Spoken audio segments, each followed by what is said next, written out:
And I'm going to record. Okay, so recording in progress. Usually the little voice comes on, but I guess I don't have the fancy account that does that automatically. So this is going to be pretty informal. So I've got a little presentation here, but feel free to jump in with questions if you've got questions as I go along. Oops, you know what? That's not what I wanted to share. I wanted to share. I'm going to share my desktop because that way I don't have to stop sharing and then resharing. All right, well, welcome everybody. Thanks for taking time out of your busy lives to be here. Oops, let me start at the beginning.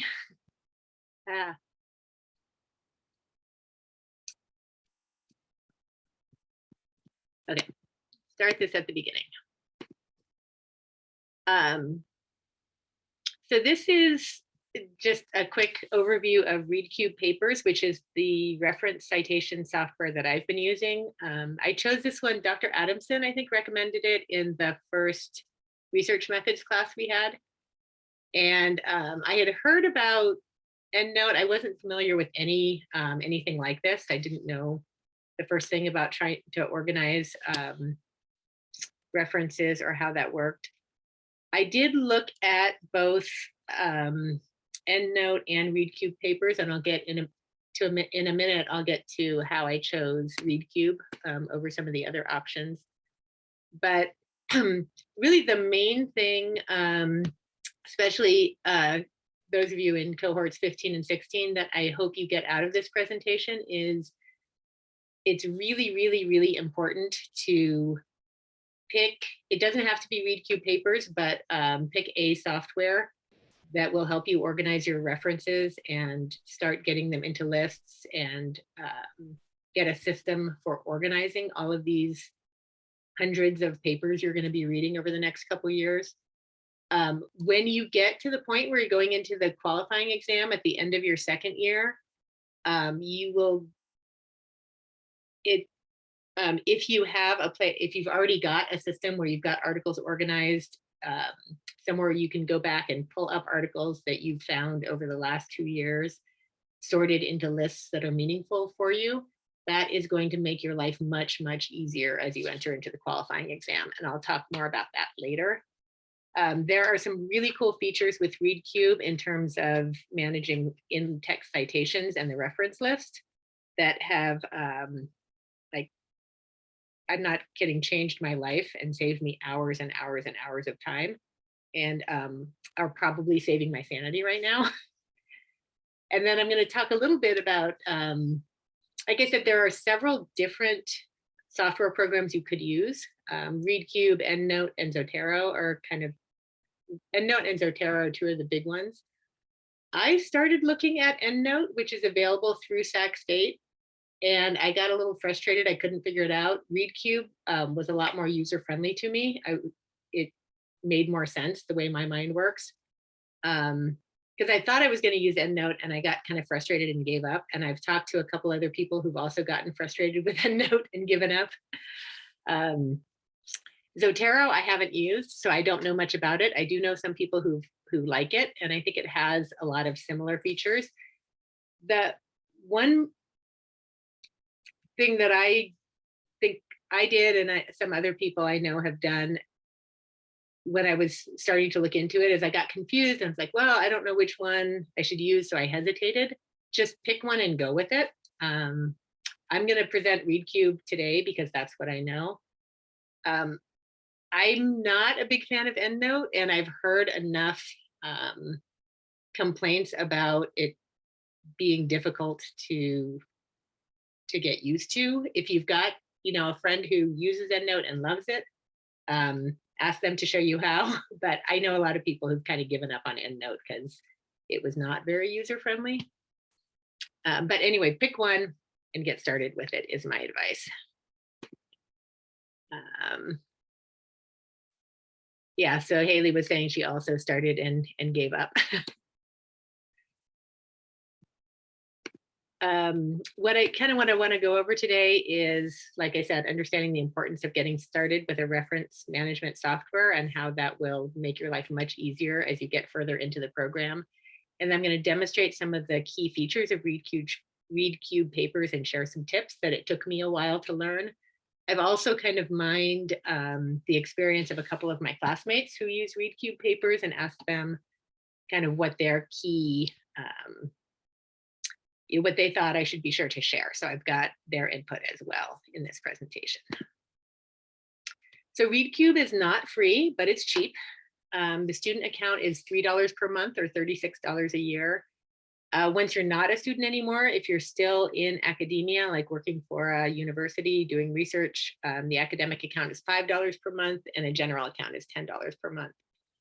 I'm planning on keeping it. I have about 500 articles in there now. I use it for my research, for this program. I also have some stuff in there for work on things like, student achievement and how that relates to socioeconomic status and intervention strategies to improve math and reading. And teacher recruitment. So there's a few other things that I've also brought in stuff that relates to my day job. And there's just a ton of information in there with all my notes and everything. So I'm planning on keeping it even after I'm not a student, and it goes up to a whopping $10 a month. They offer a 1-month free trial if you want to take a look at it and play with it a little bit before you commit. These are some of the things I'm going to be going over today: how to import and organize articles and other files into the software, what you can do once you get your articles in there. One of my favorite features of ReadCube is that I can pull in a PDF of an article. I can read it, highlight, underline, put sticky notes on it. I can pull up my iPad and download articles onto my iPad and read it offline. And then when I get back online, it'll sync back up and I can come back to this computer and pull up, and it's got all my notes and everything on it. So I'm pretty mobile. I actually, last spring break, I flew out to Florida to visit my kids, and I had my iPad on the plane and was able to read a couple. I think this was, this was right going into the qualifying exam. So I had a ton of articles to read, and I was able to download the articles on my iPad, read them on the plane, and then have all my notes when I got back. So that was really useful. Another kind of cool feature with ReadCube, and the other software might do this as well, is you can share libraries. So I had a team, like a group project in one of my classes, and we were able to, the other person in the group also had ReadCube Papers. So we had a shared library where we could both import articles into it, and then we were both reading and annotating the same article. So I could see like his notes and what he had underlined and highlighted and vice versa. So that was really helpful. I'll show you in a minute.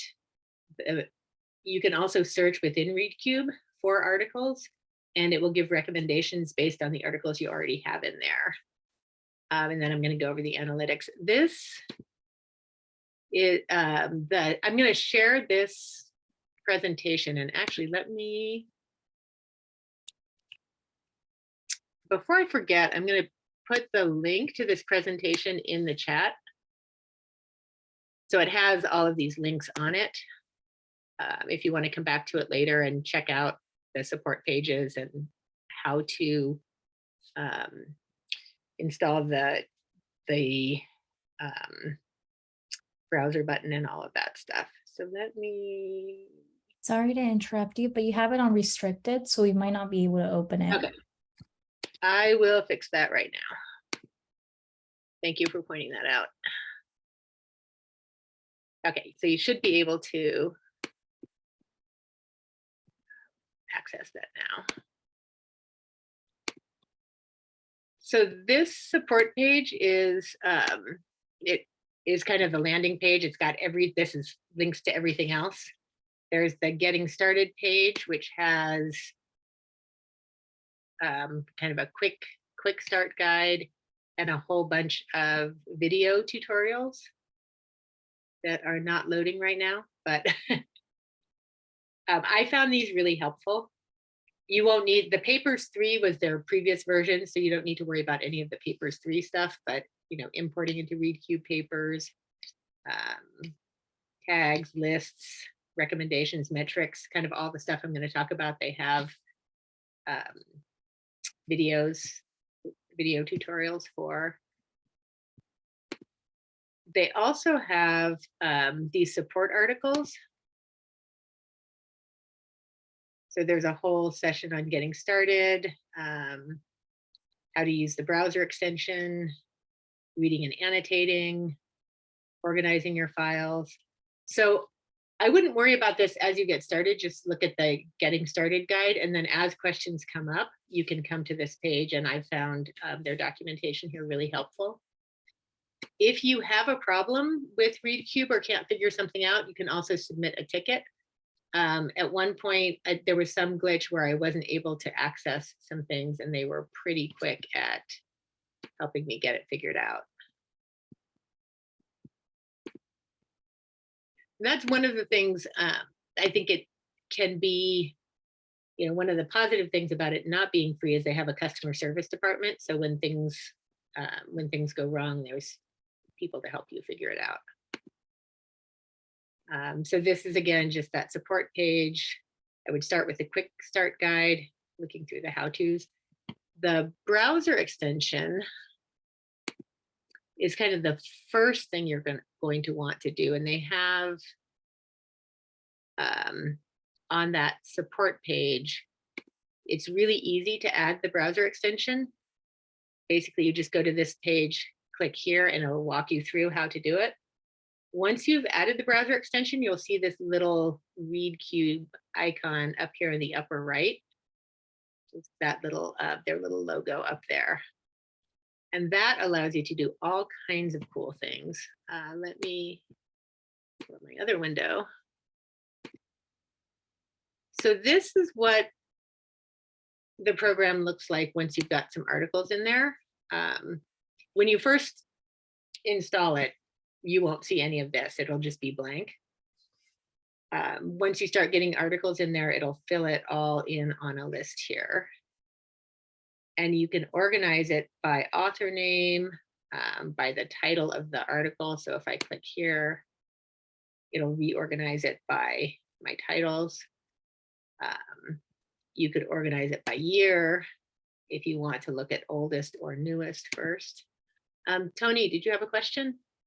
I do. Maybe it's for later because it's a little more advanced. Maybe it's advanced. I'm not sure.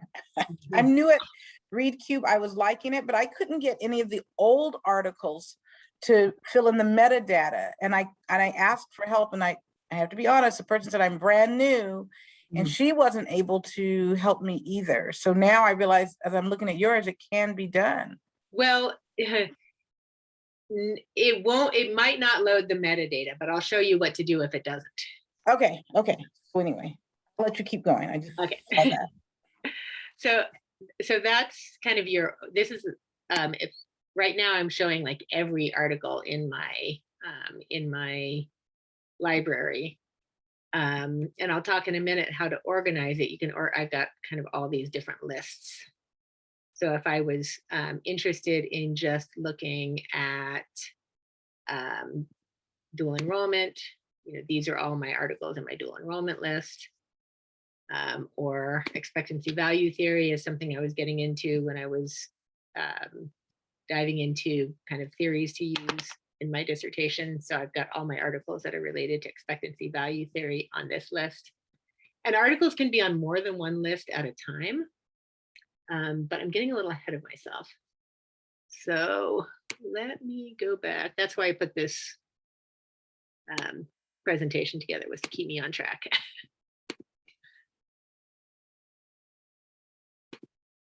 Okay, so I want to start with importing articles, how to import an article. So if you have an article from, say, the Sac State Library, so the way that I usually get articles,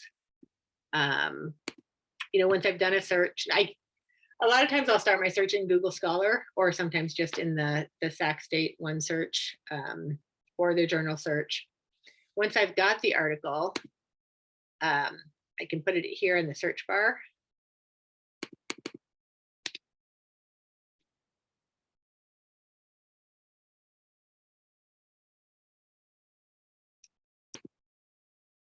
And then when I click on that, it's going kind of slow now. This was working. I tested this right before this presentation. I'm not sure what's going on. It's something with my internet or if it's the Sac State Library.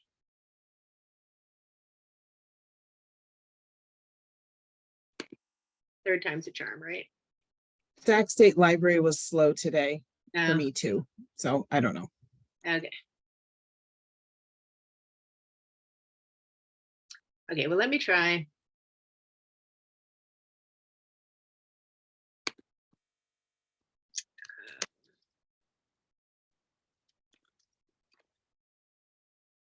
The Sac State Library isn't cooperating with me. Let me try something else here.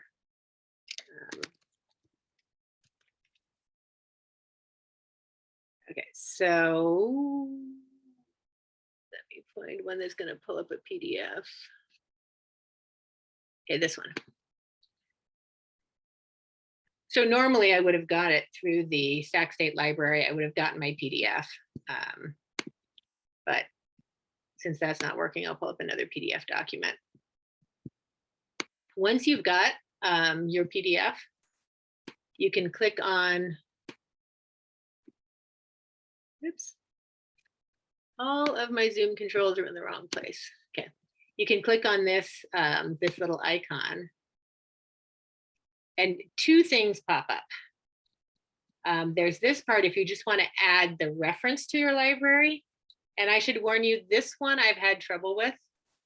But you probably don't want to do that anyway, because it's better to just save the PDF to your library, because then you can actually go in and interact with the document, highlight, underline, make all your notes on it and come back to it later. You don't have to go back and search it again. So if you click on this, it will import it into your ReadCube Papers. And that was really fast because this one I think is already in there.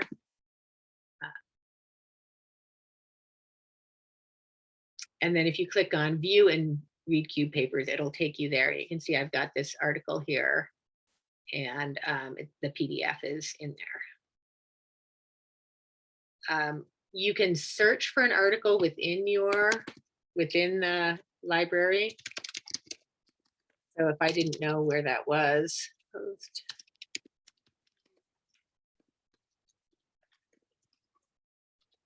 I can search for it and it would highlight it here. And then if I click on it, it brings up that panel to the side.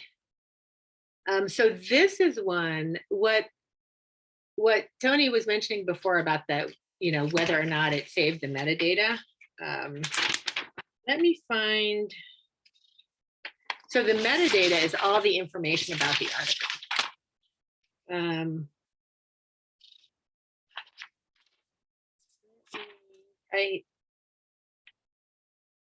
Okay, so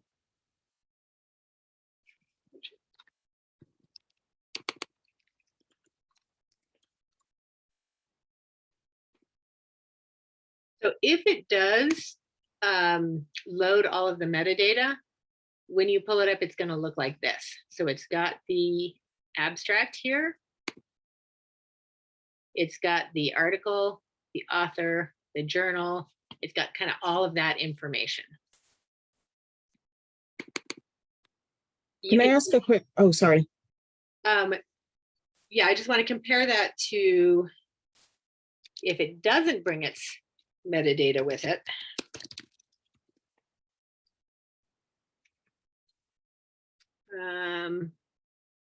This one, for example, did not bring its metadata. You can see it doesn't have the author, it doesn't have the journal, and it doesn't automatically load all that stuff. If that happens, what you need to do, and this is a little bit annoying, but it's worth taking the time to do it. If you click on this little eyeball, it'll bring up a preview of the article down here. which is always too tiny for my aging eyes. But I've started training myself to take the time, and obviously I didn't on this one. This was early in doing this, but now when I load things in, I always take the time to check that. And if it doesn't load it, I'll go in and I will manually enter it, which is very irritating, but it's, I appreciate it later when I've done it. So you can just manually. And usually with most of the newer articles, it will bring in the metadata. Sometimes with some of the older articles, it doesn't. And I'm not sure why it sometimes does, whether it's where it comes from or what the issue is. Did somebody have a question? Yeah, I'm wondering, can you, when you showed the previous article where it all loaded automatically, can you cut and paste from there?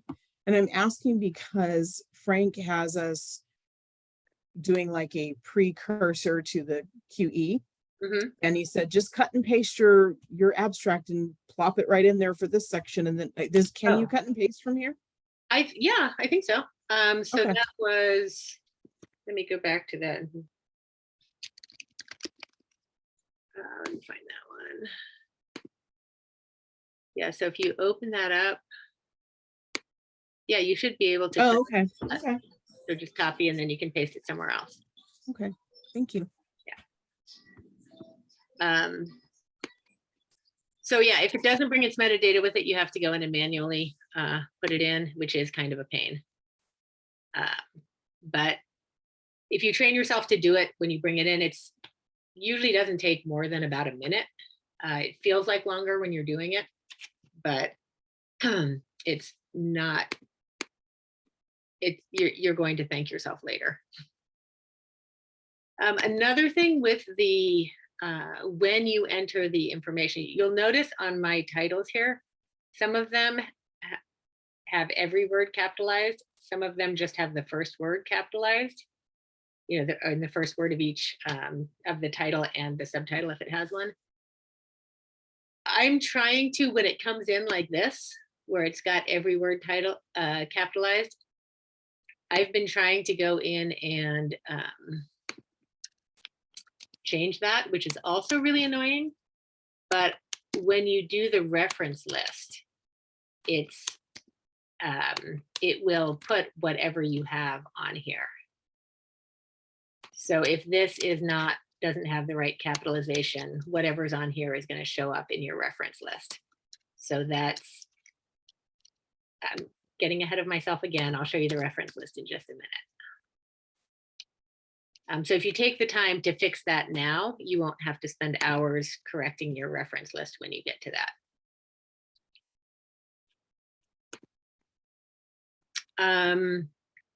Okay, I wanted to show you something about in Google Scholar. So if I go back here to Google Scholar, oops, not there, here.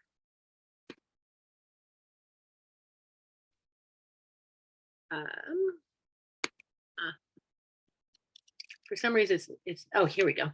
So when you do a search in Google Scholar, so here's my dual enrollment search.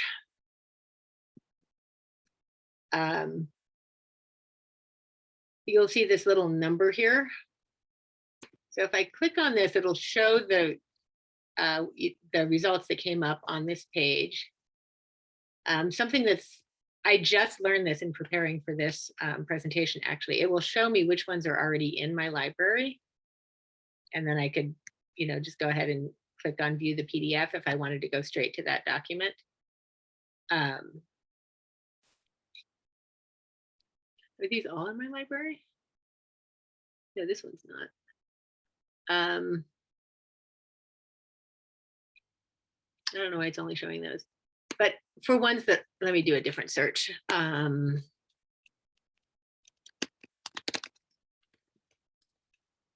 where I'm not going to have a bunch of stuff in my library. So on these, you know, it's got this add to library and get PDF.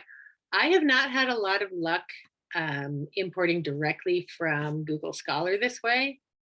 I've had to take the article title and go through the Sac State Library. which is still not working. You know what I think it is? I think I probably got logged out of my session probably expired.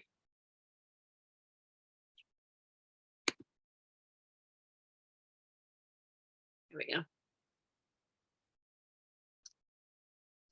So sometimes I've had luck with the get PDF. It depends on where the article is coming from. Sometimes I can't get the PDF from here. I have to actually go through the whole process.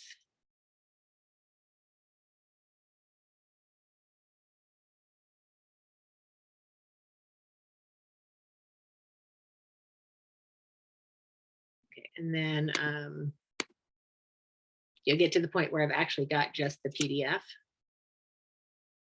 Like here, and then I can click on the ReadCube icon and save this to ReadCube Papers. Will that pop up basically anytime we have like a PDF open? Most of the time.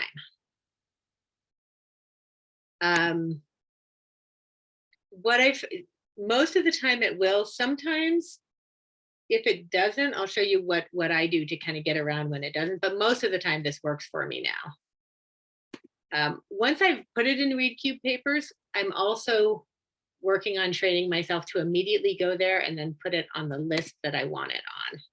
Because like you see, I've got it's not a big deal when you only have like a couple dozen articles in here, but when you start to get hundreds and they're not organized, it can be hard to find them or even remember what you have.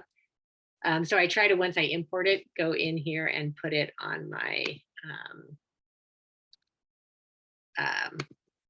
list. And this one I'm going to put on my college access list and also my rural education list. You can also add tags if there's a particular tag you want. For example, so when I've got my methods, I've got a file for, all the articles with methods. And on some of them, I'll have a tag for, I don't want a different list for every different kind of method, but I'll put a tag. So if I'm looking for, what has propensity score matching, I can pull up, all the articles that I tagged with propensity score matching, for example.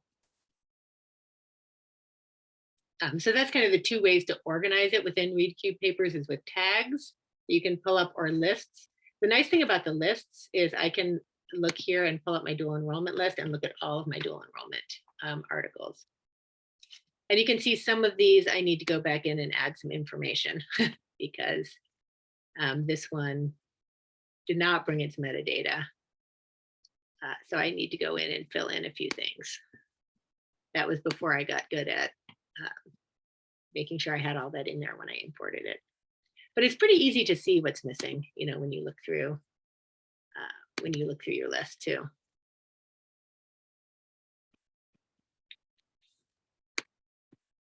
All right, any questions? I'm kind of jumping around a little bit. Actually, one more thing before I pause for questions. And that is, what if it doesn't? What if you don't get that, that link, the button down here that says add to ReadCube Papers? The other thing you can do is download the PDF and you can manually import it. So in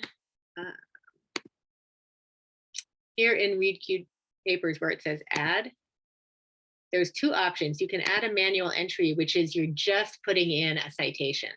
So sometimes I'll use this if it's a book that I'm not able to import the whole book in here, but it's something that I might want to cite in my paper and I want to have the citation in here. I'll come in here and I will just manually enter, all of the information for it.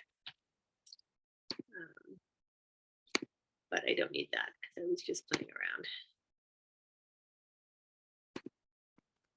The other thing you can do is you can add a file. So if you've got a PDF that you didn't get that button to automatically add it, if you download it, you can go in here and browse on your computer. So I can pull up, the article, open it, I can put it on a particular, on any list that I want to put it on. And then when I click import files, it'll bring it in and put it on that list. I have had problems sometimes when I'm importing files, depending on where they came from. Sometimes the metadata gets a little bit scrambled and the way it brings it in is weird. So I always have to go back and check to make sure it imported right.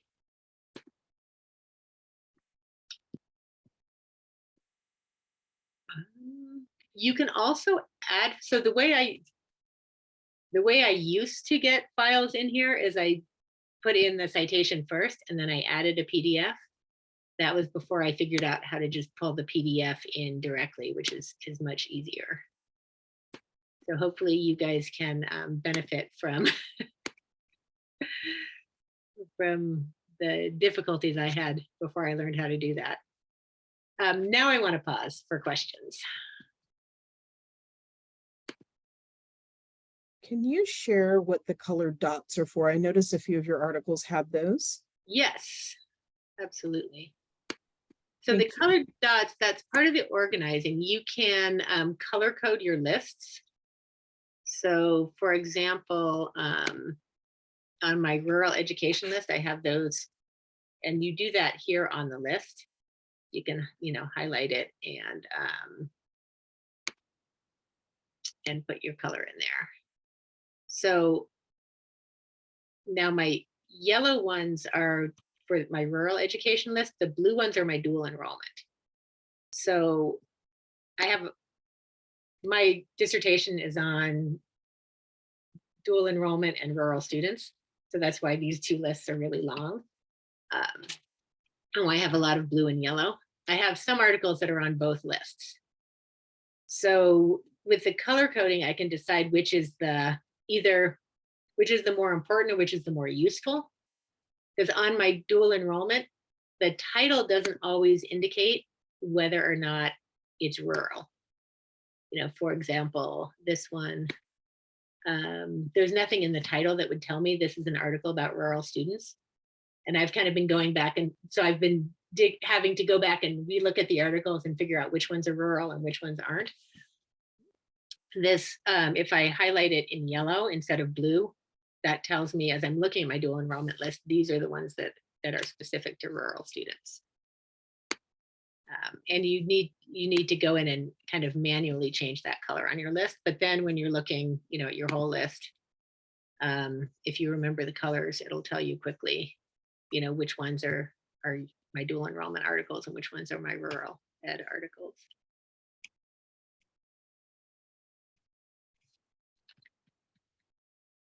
Any other questions? I move on. Okay, we talked about the ones that bring their metadata with them are nice and have all that information in with the abstract there and everything. Sometimes they don't bring their metadata with them and you have to click on this little, pencil icon to put in that information. Alana, do you have any tips on sharing the library? Because I know that that's something that you can do in this reference, which is why I'm using it. But it is something that I'm having a little bit of trouble with because you can only share so many different categories. So like sharing it with somebody, with another researcher? Yeah, or your chair, or yeah. Okay. Yeah, the only experience I had with that was the project we did in 612 on homeless youth. And I created a new library for that. So I haven't tried like sharing stuff that's already in there. You could, I think you can make a shared library, and I think there's a way to add what's already in your library to that. But I'm not sure. Thank you. There is actually there is something about sharing it as a public list. Have you tried that? I have not. Sorry, I'm driving, so I'm a little slow to respond. That's okay. You might try sharing it as a public list, and on I'll send you a link to this slideshow too. On one of the first slides, I had some links to their support pages. And I would check the support page and see if there's something about sharing libraries. Perfect, thank you. Yeah, so we just talked about the colors and that articles can be on multiple lists at the same time. One thing that was really helpful for me when we were going into the qualifying exam is I made a list for QE resources. So when you get to the qualifying exam, you need to write an annotated bibliography with 25 entries. And I didn't really start on that until maybe a month before that QE class started. And then about 2 weeks before the class started, we got the email from the instructor that said our annotated bibliography was due the first day of class with the 25 articles. So I spent 2 weeks frantically reading and annotating and like trying to pull that all together. So what I started doing as I got more and more frantic into that process was everything that I thought might be something I might want to use for my QE, I threw it on this list. So that then when I was making my final selection, I could just pull up this list and this was everything I thought might go on there. And, you know, maybe I had more than 25 and then I could wheedle out which ones I didn't, but I didn't have to go back and search for articles at that point. Alana, this might be a little bit premature, but what is exactly the qualifying exam? Like, what is it that you are actually doing? So the qualifying exam is at the end of your second year, and it's basically it's kind of a jump start on your dissertation proposal. So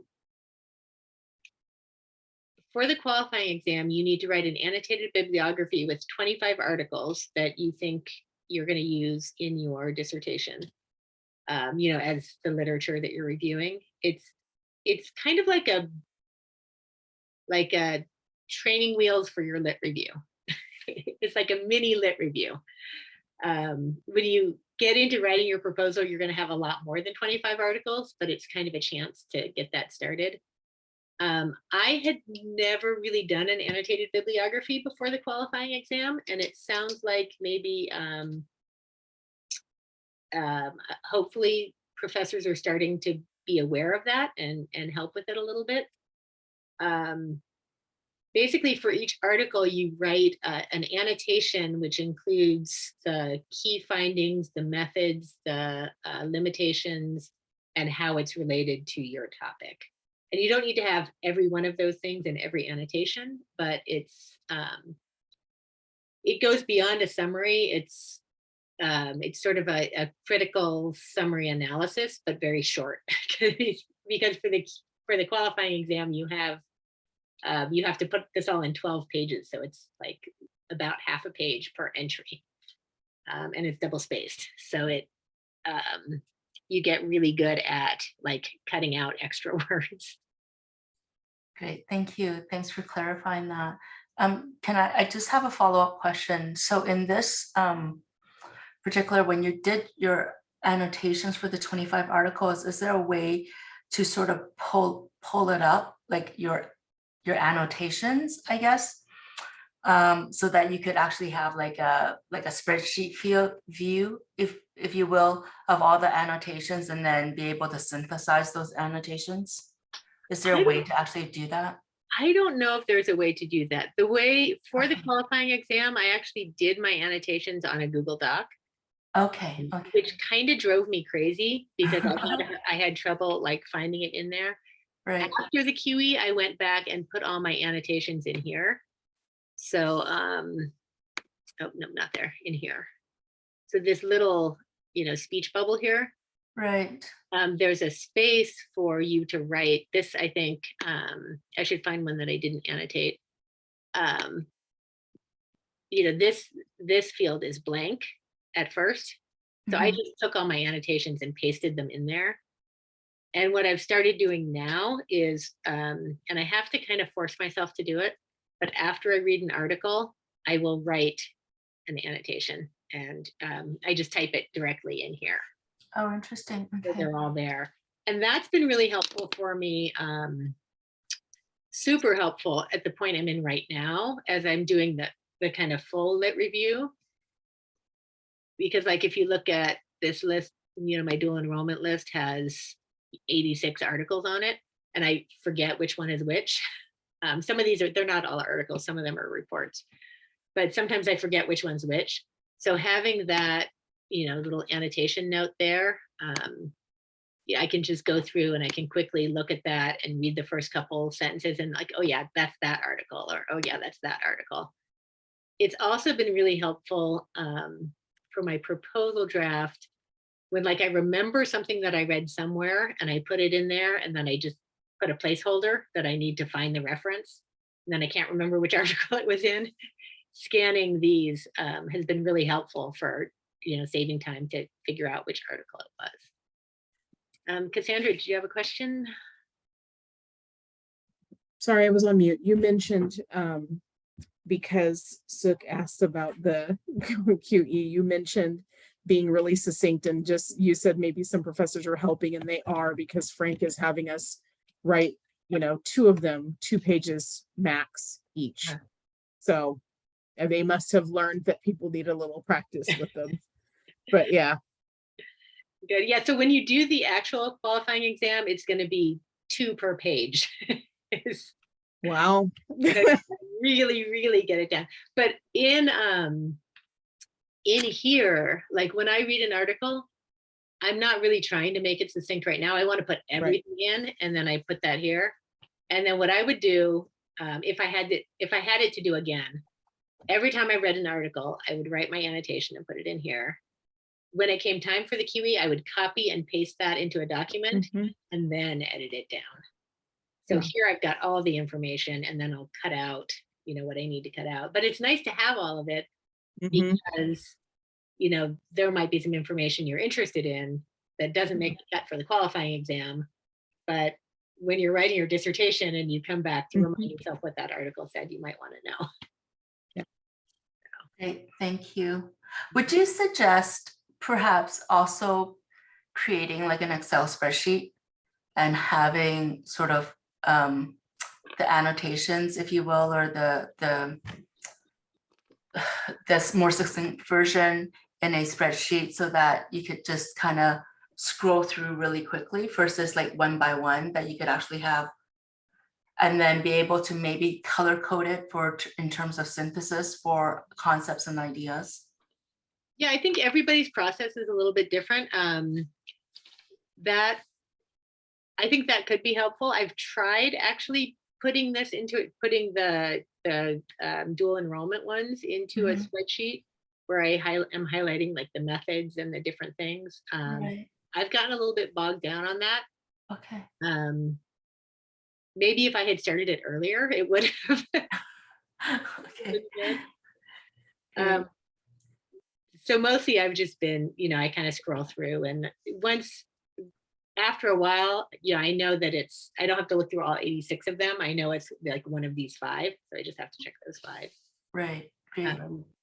But definitely try out some different organizational structures. I think I definitely see the benefit of having it where it's like easily scannable. One thing I found is as the number of articles gets bigger and bigger, having it in a spreadsheet, having it only in a spreadsheet is probably not going to be sufficient. Right. But maybe like having a system like this and then pulling out the key ones and putting them in a spreadsheet. And certainly for the QE, you know, for those 25 articles, having it in a place where you can scan it quickly and color code it, you know, might be helpful. Okay, great. Thanks for sharing, Alana. One of the other things that I wanted to make sure to show too is so with the annotation, so if I open up this article and I can either, you know, on here, I can click here to view PDF, or if you just double click on it here, it will open in a new window. Open up the article. And Funny how the Zoom controls are like always, always, always in the wrong place. Here on this annotate button, you can highlight. Oops, this one that doesn't highlight. Oh, you can highlight. Sometimes you have to be kind of persistent. Sometimes, depending on how it's formatted, it can be a little bit funky, and you might have to get like right in the right place to highlight. You can add sticky notes and types of stuff. You can underline. You can also just draw on it. Like sometimes if there's a key point, I might put a star. That is an awful star. That was artwork. Yeah, good. Let's try that again. Or, you know, sometimes just an exclamation point to remind myself that that one was really important. And then if you just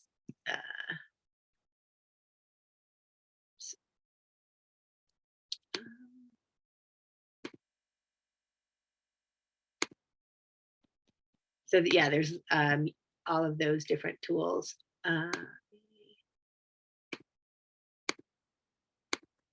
to get rid of this stuff because it's not real. And then you can, you know, click on it and delete it if you don't want it. It looked like those comments showed up back on the original page? Yes, they do. So when you on this annotation frame here, if you scroll down, you can see all the stuff that you highlighted. Another thing that's really cool is when you open up the file over here. So normally, you know, it's going to look like this. If you open this menu bar on the left, there's a couple different things. It'll show your notes. So this is that, you know, that annotation I did. And then everything that you've highlighted or drawn on it will show up over here. So you can also just kind of scroll through. If you're looking for a particular thing, you can scroll through over here. And then if you click there, it'll take you to that point in the article. You know, so you can use that, you know, kind of for a little bit of navigation too. You know, and then I could, you know, I can even add a note to that highlight if I want. So there's all kinds of things you can do there. One thing that I have not used enough, and this is something that Ryan, one of my classmates, pointed out that he's found really useful, is the metrics on the article. Which this is not a good example. Let me get a better example.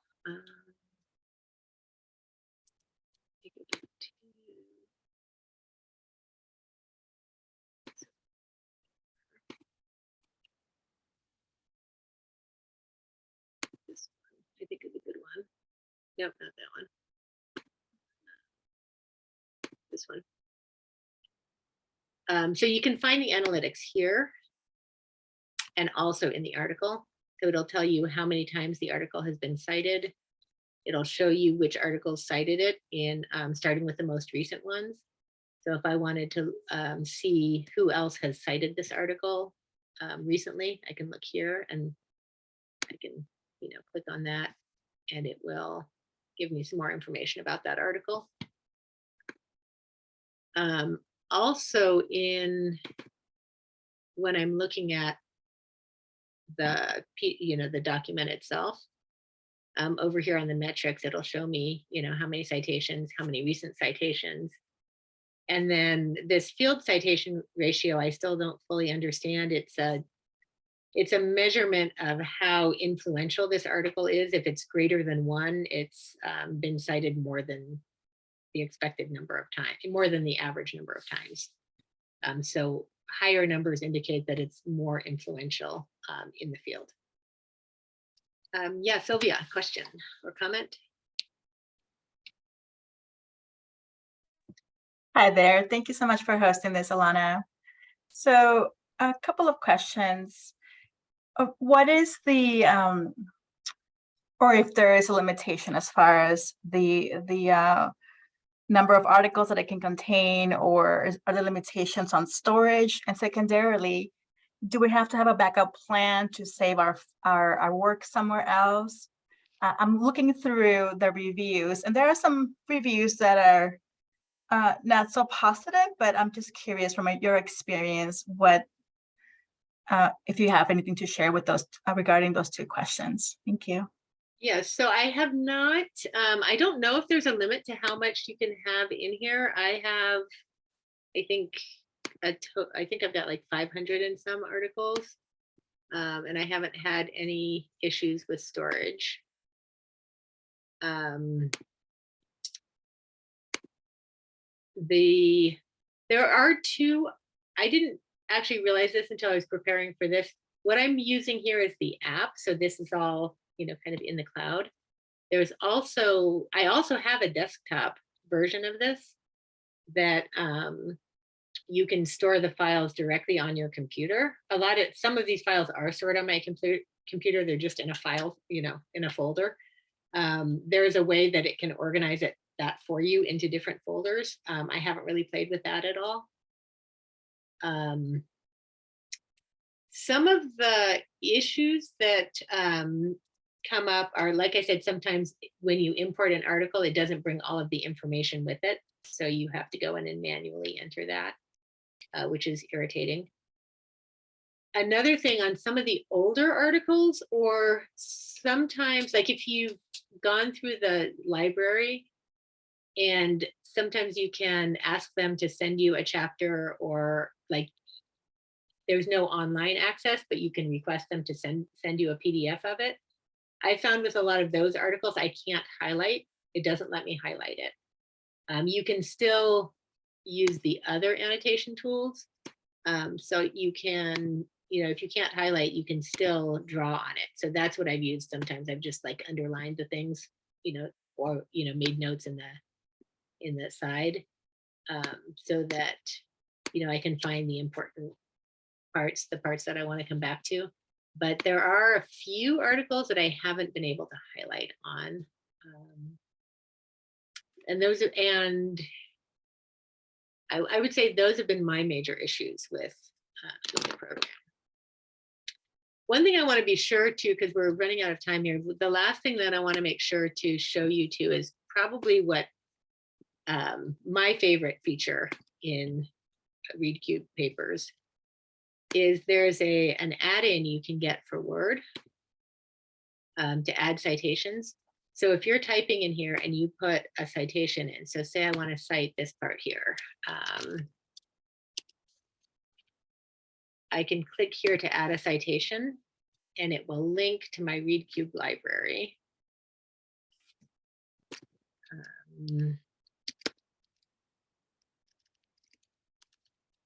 So I need to find the article I want to cite.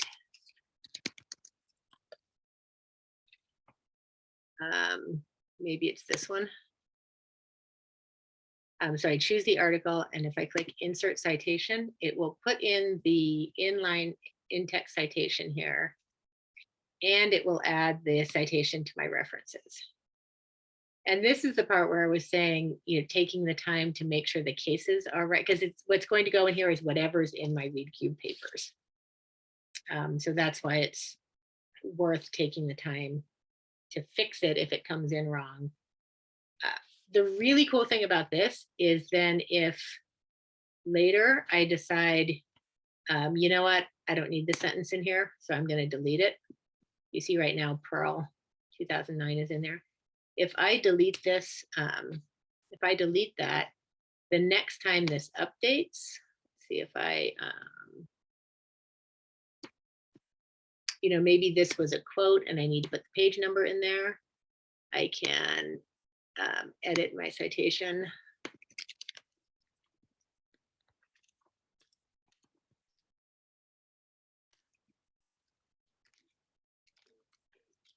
So I can put that in, update the citation. Whenever you update any citations in here, it will update the reference list. So I took out that other one and it took it out of the references the next time it updated. So I used to spend hours at the end of my papers going back and forth and making sure that all my in-text citations matched my reference list and everything on my reference list was cited in the paper. I don't need to do that anymore because this automatically syncs those two.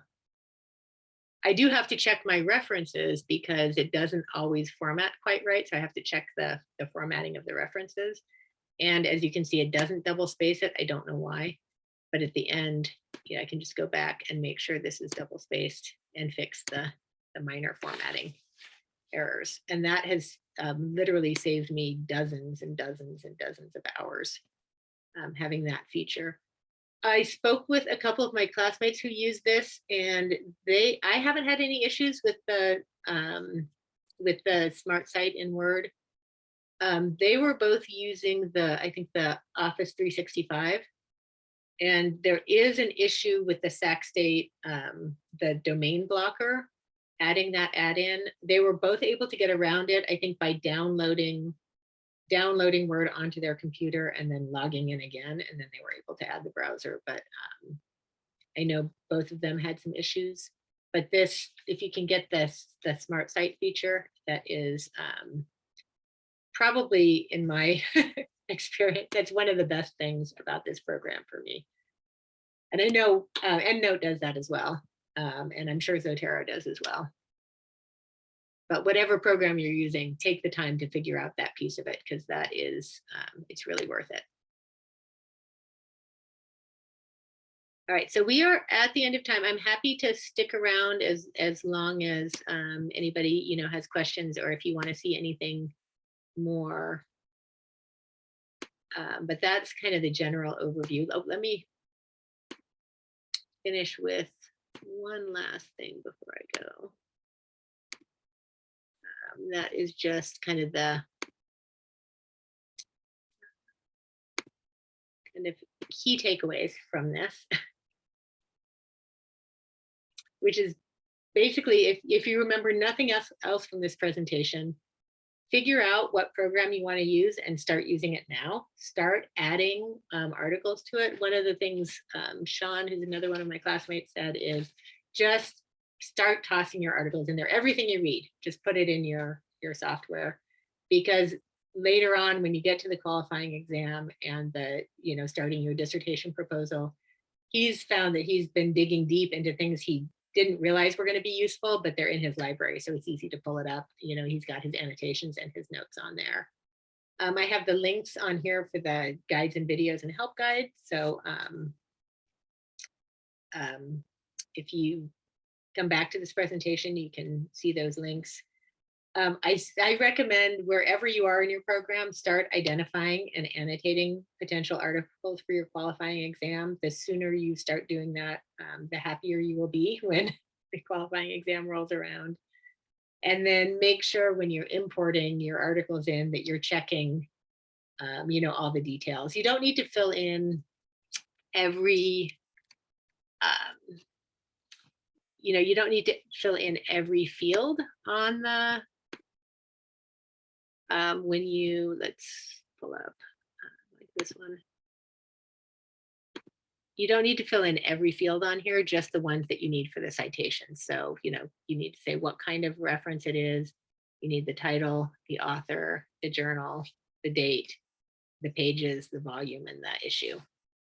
And then you can leave, a bunch of stuff you're going to leave blank. Just one more question, Alana. If Yeah. you had to start all over, would you use this software? I think so. Okay. Because I've been really happy with it. And the two best things for me are the Smart Site add-in for Word. And then also just being able to go back through all my articles to check, writing my notes in here so I can kind of check my notes. When I have to go back articles, being able to skim through and see the stuff that I highlighted, or, sometimes I'll just pull up the article and just skim through it, pausing on the pieces that I highlighted. Because I usually do, the way I approach it, I usually do a thorough reading the first time. But then, when it comes time to write about it, I go back and, I don't have time to read the whole 25-page article again thoroughly. But I can kind of skim through to the pieces that I picked out as important. Perfect. Thank you so much. You're welcome. Any other comments or questions or anything else you want to see? I have one question. Yeah. Have you used the app on like an iPad or anything like that? I have, and it works pretty well. I was saying at the beginning, I flew out to Florida to see my kids over spring break, and I downloaded some articles on the iPad and read them on the plane. And then when I got back to Wi-Fi, it synced back up and brought all my annotations back in. Great. Thank you.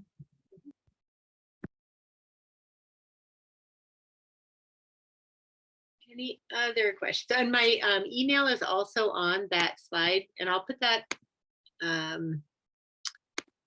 in the chat again in case anybody got here late.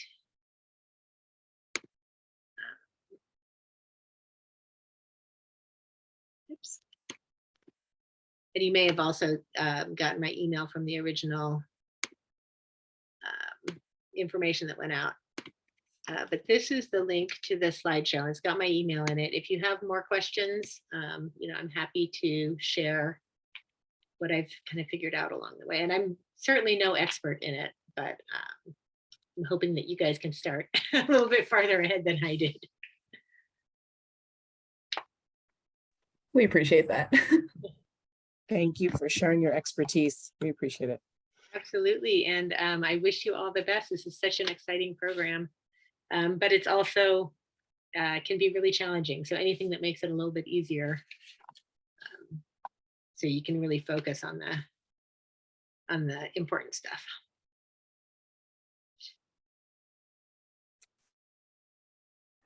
Thank you. All right. Well, thanks for joining me. Have a great night. Thank you. Have a good night. Thank you.